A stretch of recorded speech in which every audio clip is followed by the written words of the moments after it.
now we're going to move on to our next segment. We're going to give our top 3 2022 breakout picks. So I think everybody knows what breakout pick is.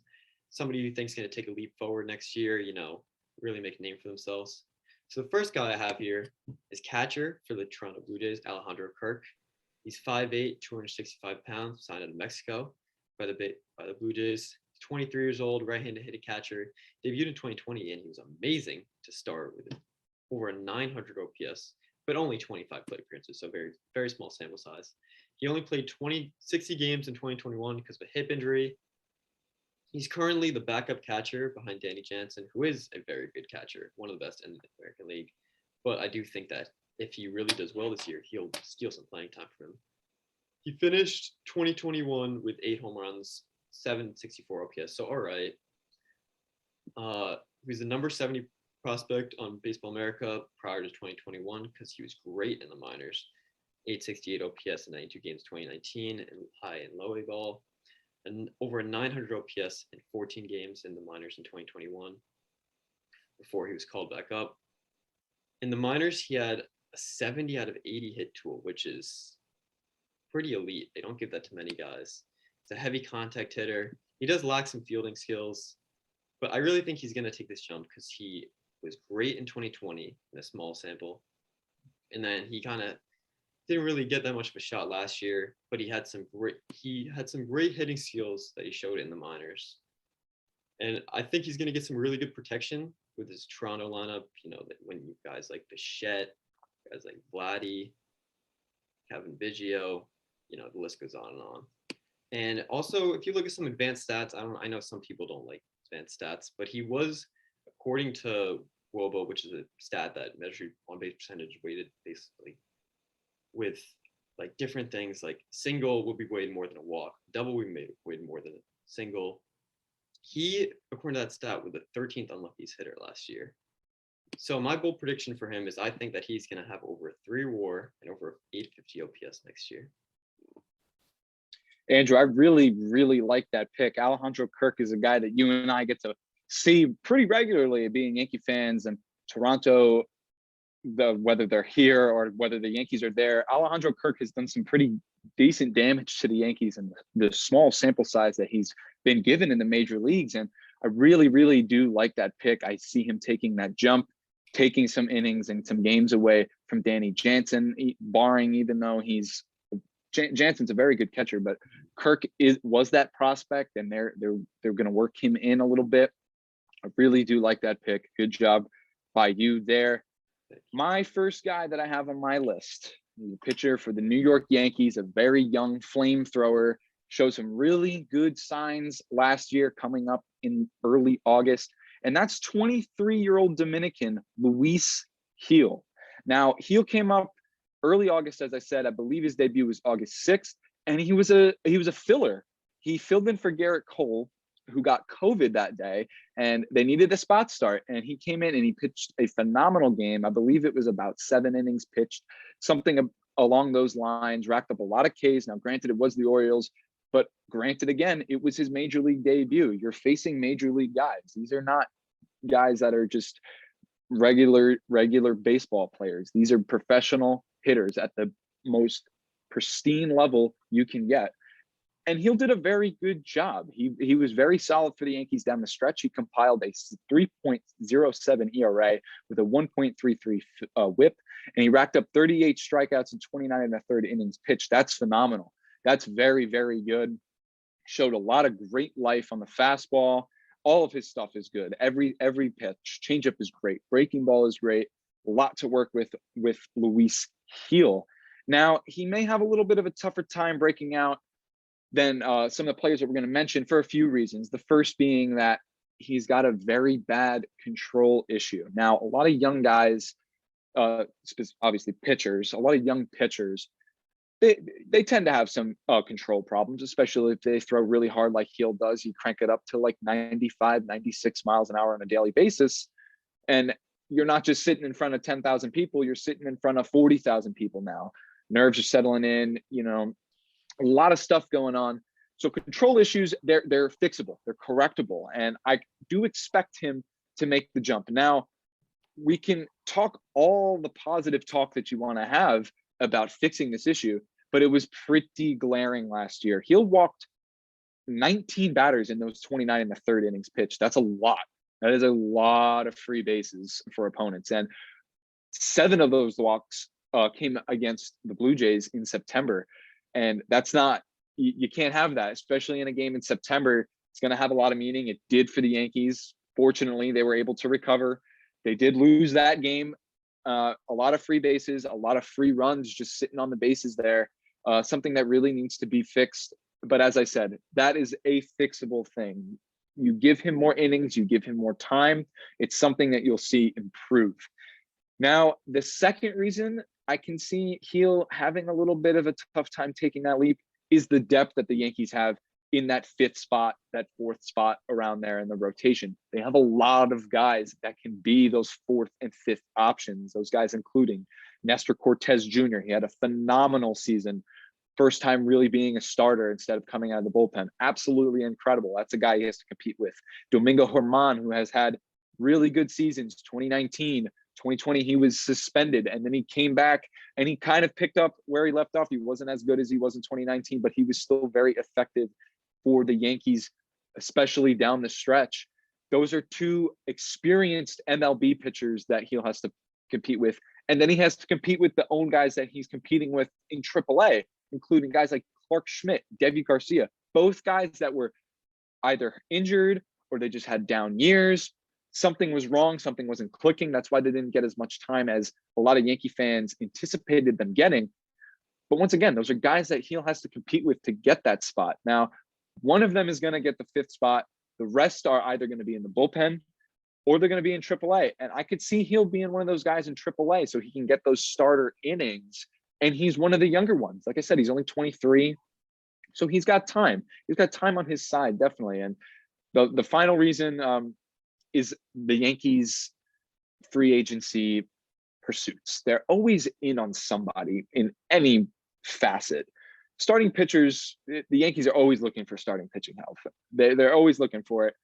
And they're specifically linked to Carlos Rodon, free agent for the Chicago White Sox, had an outstanding season, flirted with a perfect game, settled for a no-hitter. He was non-tendered in 2020. Just a great rebound season for him. He's going to get a lot of money. Someone's going to pay him money to be a 3 guy, to be maybe a 4, depending on wherever he goes, maybe a 2 in that rotation. The Yankees were interested in him pre-lockout, and I would anticipate them having that same interest post-lockout. He would be a very solid arm for the Bombers to have in that rotation to back up behind Garrett Cole, Luis Severino, Jordan Montgomery, Jamison Tyon. They just have an incredible depth over here. We're here in the Bronx. And like I said before, I would not be shocked if Heel starts the year in AAA, but I do expect him to get some innings with the major league team. So keep your eyes out for Luis Heel. Absolutely will. I think he has very big breakout potential, but I'd have to say I don't completely agree that I think he will break out next year just because the walks is a very big issue. Like he had one of the highest, I think the highest walk rate in the minor leagues. He does have nasty stuff, can reach over 100. He's got that nasty slider and great change. I think reached about like 90, but yeah, I could see it. He was one of the Yankees' top prospects. So it's a decent pick. Not saying I agree, but I could see the breakout next year. So now on to my next guy, which is one of my favorite players in the league. He's very exciting to watch. Relief pitcher for the Chicago White Sox, Garrett Crochet. 6'6", 230 pounds, very lanky guy. He was picked 11th overall in the 2020 draft by the White Sox, which was a very short draft, obviously, due to COVID. And he never got to play in the minors because of COVID, so he just went straight to the majors. And he was called up in September, and he threw 6 scoreless innings, touching over 100 easily every single time. He was ranked 56 prior to 21, 56 on the top 100 list by MLB.com prior to 2021. He's given a grade 80 fastball, which I just mentioned before, which is not given to a lot of guys. He was given grade 60 on his slider, which he allowed a 141 batting average against. and a 126 expected batting average against in 2021, which is 23rd among all pitchers who threw a slider. He had a 2.82 ERA in 54 innings in 2021, which is a little skewed. He had a few outings where, he kind of blew up. So reliever ERA, you can never really look at too seriously because one outing can really blow it up. He had a 10.78 Ks per nine, which is top 50 last year among relievers, 50 more innings. I think that Crochet, he should really be given a chance to be in this White Sox rotation in 2022. Now with Rodon gone, he has to compete with guys like Kopech, Dallas Keuchel, obviously, but that's what he was drafted for. He needs to be a starter. He was a starter in college. He hasn't really gotten the shot because he had some injuries and been blocked by some guys. But like I mentioned, he has some shoulder soreness. Started college, flexor strained his elbow. 2021 playoffs that pulled him out of that wild card game. He had a back strain last year. But if they give him a chance as starter, I'll say that Crochet finishes top 10 in Cy Young voting this year. Andrew, I really do like both of your picks that you have right now, especially this one. I like this one even more than Kirk. However, I do disagree a little bit with him when you said he needs to be a starter because that's what he was drafted for. I don't necessarily think he needs to be a starter because he's very good in the role that he has now in the bullpen. But I would like to see the White Sox give him a shot, as you said, with Rodon probably leaving Chicago. It opens up a spot there, and he now, like you said too, he also has guys that he's got to compete with, like a Kopech, Dallas Keuchel, good arms there on the south side. But Garrett Crochet, he's got filthy stuff. I like to compare him to Josh Hader. He has very similar tendencies to him. He gives me a lot of closing pitcher vibes. So if it's not broken, don't fix it. You don't have to put him in the rotation at all if he's excelling in the bullpen. But regardless of that, he's a fantastic pitcher. I'm excited to see what role the White Sox have him in next year. But for now, my next guy, very exciting, super exciting. This is probably my favorite guy out of all six of the guys we're going to mention. He's one of my favorite baseball players in the entire league right now. That is Jazz Chisholm, the second baseman for the Miami Marlins. Now, Jazz was acquired at the 2019 trade deadline for starting pitcher Zach Gallen. At the time, Zach Gallen had really blossomed with the Marlins as a very young starting pitcher. I believe he was 23 when he was drafted, and it was a little bit of a questionable trade. But Jazz looks to be like the foreseeable, it looks to be like the shortstop for the foreseeable future for the Marlins. So overall, it really wasn't a bad trade, even for both sides. Gallen struggled just a little bit last year, had a phenomenal 2020, but still very good starting pitcher.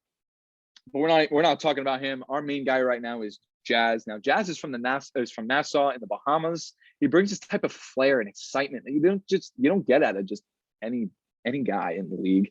He's super fun to watch. Every time I turn on the TV and I see him playing, I got to sit down and watch. I just have to. Even pregame, you see it on his Instagram what he's wearing before the game. His outfits are they're phenomenal. They just scream like he's talking.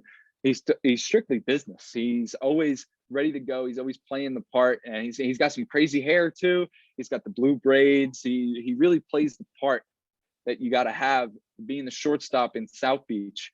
And last year, he's heading into his age 24 season this year, and he wasn't really talked about in the National League Rookie of the Year discussion last year, despite having a very impressive rookie season at the age of 23. He slugged 18 home runs, 53 RBIs in 2021. He can also fly around the bases, as he was just 2 home runs short of reaching that 2020 mark. He swiped 23 bases in 2021. The slash line included a 248 batting average, a 303 on base percentage, with a 425 slugging percentage, and a very respectable 728 OPS. And now he's primarily a second baseman, as I said when I introduced him, but expect him to be the shortstop. Now they have Miggy Rojas there. Miguel Rojas is a veteran shortstop. He's been around for a little bit now. I do expect the Marlins to give Jazz a little more time over there. I don't want to say they're pushing Rojas out, because he could be a really solid option defensively and at the bottom of the lineup for the Marlins. But we want to see what Jazz is going to do at shortstop. You went out and got this guy. He was a top prospect for the Diamondbacks. You want him to be your shortstop for years to come. So let's see. I want to see him get some more innings over there. And I really do think he's going to excel at his more natural position. And his life is going to be a lot easier now, as it was a little more challenging batting at the top of the lineup for the Marlins, as they didn't really have the depth in that lineup that you'd like, especially for a guy that swipes bags consistently. Now, Miami general manager Kim Ng, she went out and she made some pretty big acquisitions for that lineup this offseason, pre-lockout, of course. She went out and acquired utility man Joey Wendell from the Tampa Bay Rays. She also went out and spent $56 million for 4 years on former Brewers outfielder Avisail Garcia. And they also went out and got premier backstop, very good defender. He can also give you a little life off the bat. Jacob Stallings, they got him from the Pittsburgh Pirates. And the Marlins have also been linked to Nick Castellanos, free agent outfielder, previously played for the Cincinnati Reds. Now, if the Marlins go out and get a Castellanos, that really, really makes Jazz's life a lot easier. You have a lot more run scorers, you could say, backing Jazz up for a guy that gets on base and he's able to create runs with his speed. And then you get guys like Garcia, Lewin Diaz, Joey Wendell, even knocking him in from second or third. And Jazz is going to get on and he's going to steal second base. He gets on base. He knows that his job is to get to scoring position, and having guys that drive in runs consistently makes him look a lot better, definitely. So another aspect of Jazz's game that I really admire is his defense. He's very slick in the field. He makes second base look easy, and that's not even his natural position. So keep an eye out for Jazz Chisholm as he gets the shortstop. But before we go to you, Andrew, I have one negative for Jazz in terms of not being able to break out, and that's the strikeouts. He strikes out a ton, and he doesn't walk enough to back up how many times he struck out, especially last year. Jazz struck out 145 times last year, and he only walked 34 times. That's a sizable gap. Now, it shouldn't be too much of a glaring issue as for young players, like for pitchers who have control issues. Young hitters have discipline issues. That's a discipline issue. That comes with time. That comes with getting reps. That comes with getting plate appearances and at-bats. It's something I can definitely see him improving upon, but it may not be immediate. That like I said, it takes some time to do that. So I would expect him to definitely not strike out as much, but if he can resolve the amount of times that he strikes out and really cuts it down, let's say to maybe 100 times, that means he's putting the ball in play 45 more times, or he's walking more. He's doing something to create havoc for the infield while he's busting down the line to get to first base, because he's not an easy out. So Jazz Chisholm, I definitely expect him to take a step forward next year. Andrew, who do you have next? Before I go on to my next pick, I want to say I love your pick, William. Jazz, obviously one of the most electric players in the league. He broke out a little bit, started last year over a 900 OPS, I believe, in April, then kind of slowed down after he got hurt. Like you mentioned with the discipline stuff, that is a skill that can absolutely be improved upon. Raw hitting skills is probably the most important things you want. The most important thing that is developed throughout your whole life, your whole baseball career. If you don't have the raw hitting skills, you're not going to succeed. If you don't have discipline, that can obviously be worked on. So Jazz is definitely a guy I could see working on that. And, as you mentioned, the great protection he's going to get from the lineup, possibly if they had Nick Castellanos, that would be great. That'd be phenomenal. So, yeah, I love that pick. I do think that Jazz is going to break out next year and probably be maybe top 20 for MVP, I'd say. I think that's bold, but I like it. I like where your head's at, Andrew. Bold, but I believe it. So my final pick is the outfielder. Most of you probably know this guy. Outfielder for the Seattle Mariners, Jarred Kellneck. He's 22 years old. Mets fans, you're familiar with this guy. Drafted 6th overall in the 2016 draft. 2016 draft. He was then traded to the Mets and traded to the Mariners in the Edwin Diaz deal in 2018. He's ranked the number 4 prospect in LB prior to 2021 because he had a 904 OPS and 20 stolen bases, 23 homers in 117 games and 3 levels. In 2020, he tore it up in 2021, the start of the minors, after getting service time manipulated. A lot of people believed he should have been up at the start of the year. Obviously, we had the whole Kevin Mathers scandal where he basically admitted to manipulating service time. And then after he called up, he was pretty bad. 615 OPS, 93 games, really bad. -2 defensive WAR, struck out a lot. So, so a lot of people kind of took their eye on this guy. They're not really paying attention to him. He's currently the center fielder for the Mariners. He was given some great, going back to his minors, he has given some great tools. 50 at a 4.5 speed, that's crazy. 60 at a 60 raw power. He did run into a little bit of bad luck last year, as the advanced stats would say. But I really believe Jared Kellneck, he's going to have a huge year this year. I think he's going to hit over 35 homers.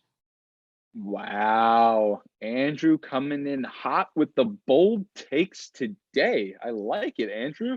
35 home runs for Jared Kellneck. That's definitely a huge step in the right direction, obviously, for the young stud. Now, I really like this pick, Andrew. I don't really see him hitting 35 home runs, but potentially as his career as his career goes on. But I really do like this pick. He definitely showed those minor league tools that he's been given, as you said. It really started to show around that Yankee series in August. He really took advantage of that short porch in Yankee Stadium. And forget just the short porch, though. He was hitting the ball around the yard. He was making really good plays. He was really looking like that top prospect that we've been expecting to see with the Mariners for quite some time now. So I'm excited to watch him. Definitely, it's going to be quite the season for the Mariners. But finally, we're going to move on to not just my final pick, but the final pick of this segment. Now, this man right here, he is Tampa Bay's golden boy. He's a former #1 overall prospect for multiple different seasons, and that is shortstop Wander Franco.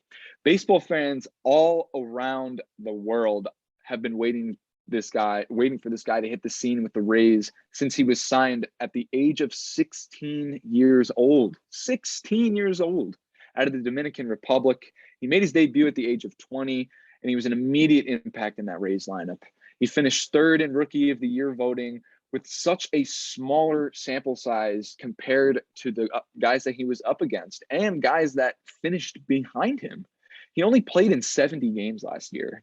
Only 70 games, not even half of the 162 game scale. And he collected 81 hits in those 70 games, including 18 doubles, 5 triples, 7 home runs, and 39 runs driven in. And he's such an incredible presence at the plate. You wouldn't even believe that he's 20 years old with the at-bats that he puts together. He just looks so disciplined. He looks so polished, and he looks so complete up there. It's going to be very fun to watch him for years to come. Now, Franco batted .288. He had an on-base percentage of .347, and he slugged .463 with an .810 OPS, which is way over the league average. And he adds, as I said before, he adds so much lineup. He adds so much value to this Tampa Bay lineup, just sorely on the fact that he's a switch hitter and he can hit well on both sides. He has no weakness from the left side or the right side. He can hit for power for both. He can hit for average on both. Something that we just don't see that often with anybody now. You barely see that as many switch hitters as you saw 10, 15 years ago. So the Rays really have a star on their hands, and they locked it down. They did something that is very just not characteristic for Tampa Bay. They gave him an 11-year contract extension worth $182 million, and that made Franco the youngest player ever to receive a contract worth over $100 million. You can obviously tell after I just said that how much the Rays value this guy and value the future of their franchise, because this is a guy that you build around, not just if you're the Rays, but anybody. This is a guy that you're going to market. This is a guy that has Fernando Tatis marketability. He's that good. He is that much fun to watch. And the Rays really did a good job keeping him in Tampa Bay. And like everyone else on here, though, there's always a reason why he won't be able to propel to that next level. And that's because the Rays have a really loaded up infield. And you got Brandon Lau locking down second base. And that leaves shortstop open for two guys, Wander Franco and Taylor Walls. Taylor Walls was a former top prospect of the Rays. He was in there. He wasn't as high as Franco, but he was up there with Franco, and he actually got the call for to replace Willy Adames after they shipped him off in May to Milwaukee in 2021. He got that call before Franco. A little surprising of a move, but it ended up working out for the Rays as Walls. He didn't really do much offensively, but he was a very good defender at shortstop. And Franco slid into third base when it was time for him to get called up, and he did a great job. A lot, including myself, some people thought maybe that he would shift to shortstop in 2021, but the Rays were just so fundamentally sound in the infield. There's no reason to fix that. Like I said, they won 100 games. They won the AL East back-to-back years. So Taylor Wall's 25 years old. He's 5 years older than Franco. So maybe he's the shortstop. Maybe he's not. Maybe they give that to Franco instead. But definitely expect Wander Franco to make a jump, possibly be an all-star for the Tampa Bay Rays, as he will have 162 games, probably a little less, hopefully not too much less, as opposed to just 70. We're really going to get to see what this guy can do. He's got 25 home run plus potential. He sprays the ball all around the yard. As I said, he had 5 triples and he had 18 doubles. He can go gap to gap, and he can use his wheels a little bit. He's very exciting to watch. I can't wait to watch this guy for years to come. I say that he's got Yankee killer kind of written on him, but nevertheless, he is going to be fun for the league. And that's going to do it for our segments. But before we go, before we wrap up, that's right. I'm sorry, Andrew. I do have some thoughts on Franco. Obviously, he's the golden boy, #1 prospect.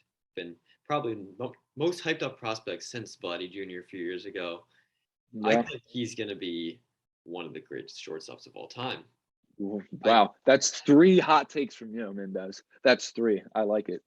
Yeah, I mean, the tools this kid has, we saw like I think it was an 80 hit tool he had out of the minors. He showed some great power last year. I mean, well, in the playoffs, he had a few big homers. I remember that Red Sox series. Got the big contract already. I think he could have got a little bit more if he really shelled out, waited a year or two. Probably could have gotten similar contract to what Fernando Tatis got. And yeah, I absolutely love this pick. I think Wander's gonna finish. I mean, I keep mentioning the MVP. I think he could finish top 7, top 8 this year. I like it. I can definitely see that at the young age. At the young age of 21, he's going to be entering his age 21 season. He definitely has that potential. Going to be very fun to watch. Andrew, great 3 picks from you. That was a very fun discussion. I can't wait to see what all 6 of these